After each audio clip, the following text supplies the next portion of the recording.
मंत्री धनंजय मुंडे आता कॅबिनेट बैठकीला अनुपस्थित राहण्याची शक्यता सध्या दिसते। धनंजय मुंडे यांची प्रकृती स्थिर नसल्याने आजही ते उपस्थित राहणार नाहीत अशी माहिती सध्या समोर येते। 2 आठवड्यापूर्वी धनंजय मुंडे यांच्या डोळ्यांचं ऑपरेशन झालेलं होतं आणि त्याचमुळे आज मुंडे कॅबिनेट बैठकीला उपस्थित राहतात का याकडे सर्वांचं लक्ष लागलंय। या संदर्भात अधिकची माहिती जाणून घेऊयात। आमच्या प्रतिनिधी शिल्पा सध्या आपल्या सोबत आहेत। शिल्पा, आज होणारी ही कॅबिनेटची बैठक, मात्र या बैठकीला आता धनंजय मुंडे अनुपस्थित राहणार असल्याचं समजतंय। अधिकच्या अपडेट्स या संदर्भातल्या।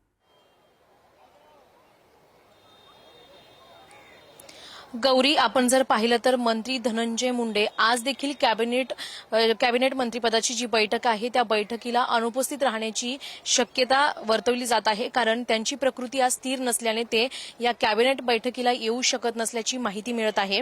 विशेष म्हणजे मागच्या कॅबिनेटला देखील धनंजय मुंडे उपस्थित नव्हते। त्यांच्या डोळ्याचं ऑपरेशन झाल्याचं कारण देण्यात आलं होतं। डोळ्याचं ऑपरेशन झाल्यानंतर डॉक्टरांनी त्यांना आराम करण्याचा सल्ला दिला होता, विश्रांती घ्या असं सांगितलं होतं। मात्र त्यानंतर धनंजय मुंडे यांनी 10 दिवसानंतरच राजकीय भेटीगाठींना देखील सुरुवात केलेली आपण पाहिलेली आहे। मात्र आजच्या ह्या कॅबिनेट बैठकीला धनंजय मुंडे उपस्थित राहणार का असा प्रश्न निर्माण झालेला आहे, अशी चर्चा देखील रंगलेली पाहायला मिळत आहे।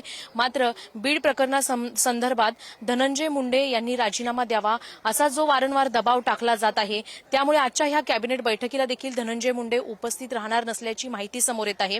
विशेष म्हणजे आजच्या ह्या कॅबिनेट बैठकीला अनुपस्थित राहणार असल्यामुळे आता पुन्हा धनंजय मुंडे काही वेगळं कारण देतात का या बैठकीला, ते देखील पाहणं महत्त्वाचं ठरणार आहे। मात्र मागच्या कॅबिनेटला देखील त्यांनी डोळ्याचं कारण देत ही बैठक टाळली होती। आजची बैठक ते कशा प्रकारे टाळणार आहेत, कोणतं कारण देणार आहेत, हे पाहणं देखील महत्त्वाचं ठरेल। गौरी, ते उपस्थित राहतात का हे पाहणं महत्त्वाचं असेल। धन्यवाद दिलेल्या सविस्तर माहितीसाठी।